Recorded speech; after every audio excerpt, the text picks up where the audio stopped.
Hey, this is Angela with this week's Living the Shift. I just came back from this phenomenal trip to the Pacific Northwest, and I flew out to Oregon, and then I drove up to Vancouver, British Columbia, and then drove back down and spent some time in Northern California at Mount Shasta, which, as many people would know, is one of the major spiritual energy vortices of the world for many reasons. You can Google it if you don't know about it.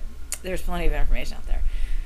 But what was phenomenal was, number one, I got tons of material to bring back with me. But second of all it was awesome to be able to experience such a conscious community and to see what a conscious community in action truly is, and be able to hold that space and to hold that light so that we can start to work together to all be that way. I mean, the goal would be ultimately for the entire world to live that way. And then, oh my gosh, what a phenomenal world we will make it when we get there. So the first steps, and the first steps are looking at the people that I met when I was out there. There were so many people who were either visiting like me, who'd been guided to go. I've been getting dreams about that place before I even knew what it was.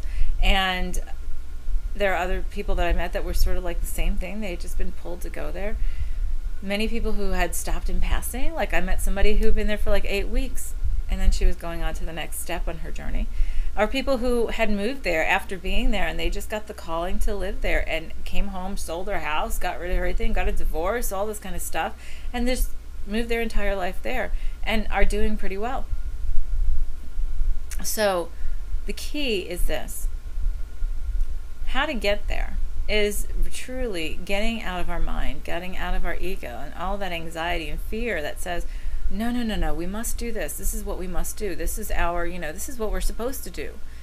To listening to the heart, which is the gateway to the soul, the gateway to the higher self that will tell you what is highest and best for us, what's going to make us ultimately happy. And I think for some reason right now, when we're going through this shift, this evolution, that's becoming more and more common and more important.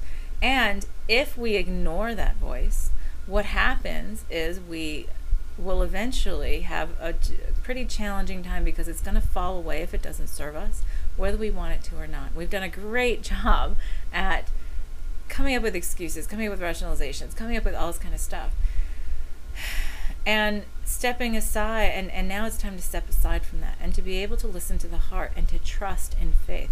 And boy, I know I've been doing a lot of work on that for the last 3 years, and actually even longer than that, but consciously for 3 years, unconsciously or subconsciously for a much longer time.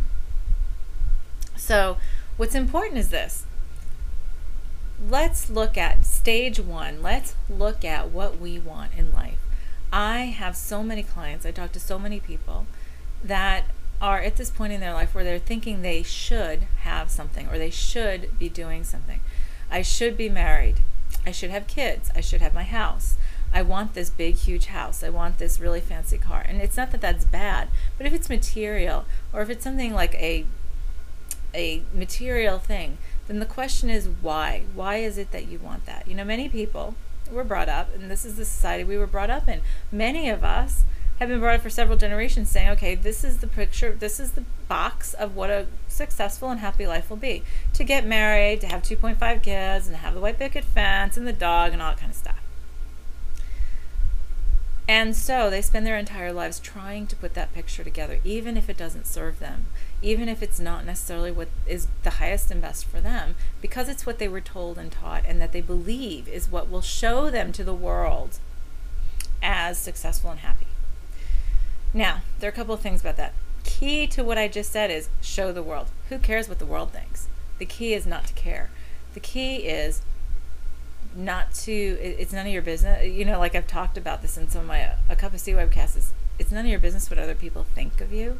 It's really what they think of you is actually their journey. So what happens is parents who say, oh, you should be getting married. Why aren't you married yet? I can't tell you how many people I know who actually got married, like to the first person that came along when their parents started nagging them incessantly about getting married because they thought they were getting too old, and you're too old, you're going to be too old to give me grandkids. And then they get married, and then right away it's, when are you going to give me grandkids? Well, guess what? Then they have kids, and then like 3 years later, 5 years later, they're divorced because that's not what they wanted. That wasn't really what their heart desired, or what was, for their highest and best. So it fell apart in one way or another. Or there are many people who have gone through that, and they've gone through it for a number of years and said to themselves every day, this is what a successful life looks like, even though their heart was telling them this isn't really what's making us happy. And finally they come to a breaking point and something happens and they get diseased, they have some kind of near-death experience, they have an injury, something happens in their life that causes them, pushes them, like a bomb under their butt is what I say to a lot of people, but it pushes them into a different paradigm, and to listen to the heart, to say, you know what, no, I'm going to do this because this is what's going to make me happy. So that's key. So when you say, I want this, I really want this, or I should be having this, whenever you say should means there's something to look at on why. Why should you?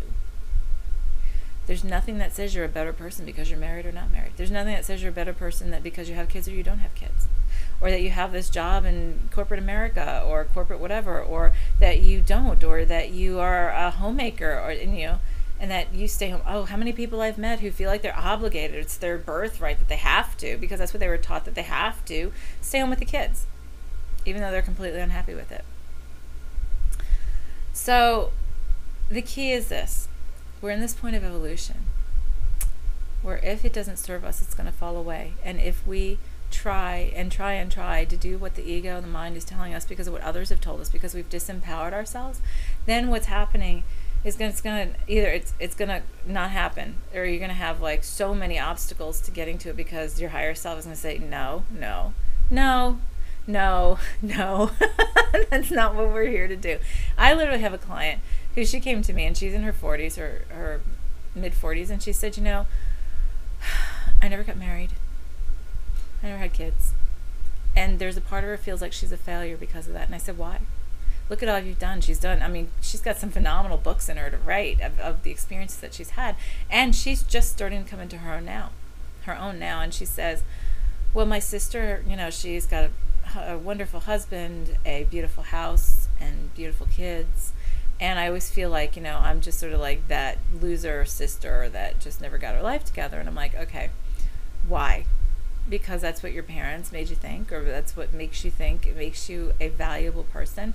And the funny part was, as I was talking to her, I could hear her higher self talking to me. So I hear two voices at the same time. I hear what's coming out of her mouth, and I hear from the higher self going, that is not what we're here to do. We're not here to have kids. We have many other things to do that are much more important.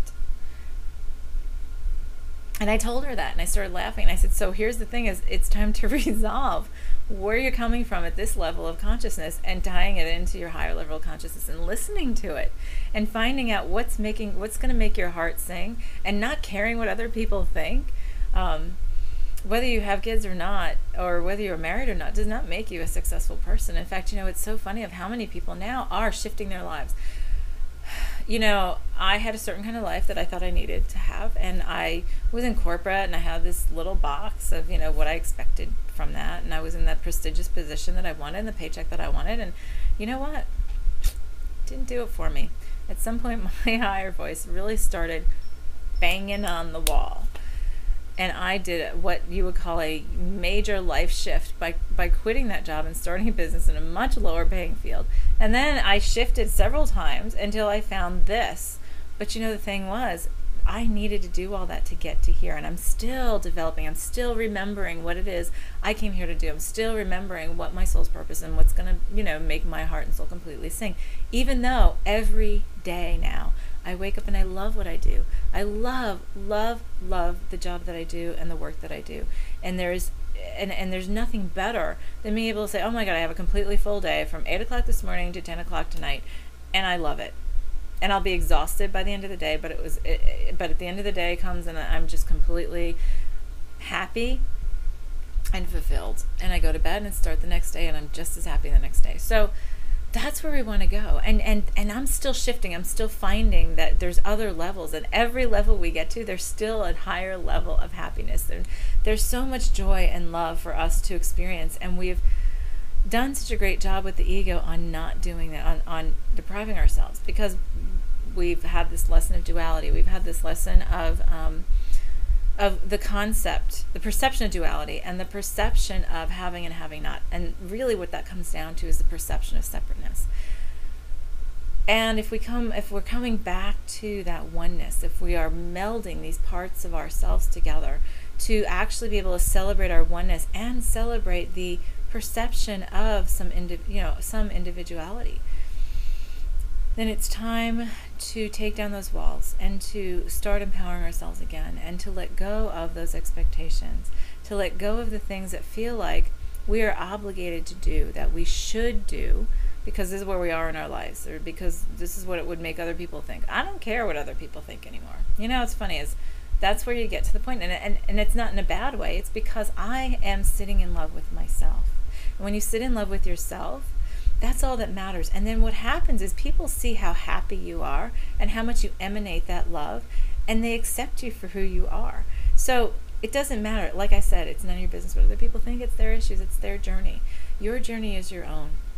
So that's the first step. This is really, really a big step in lifting and living the shift, because it is our first step towards our freedom, our soul's freedom, and our soul's just recognition and going back to our hearts.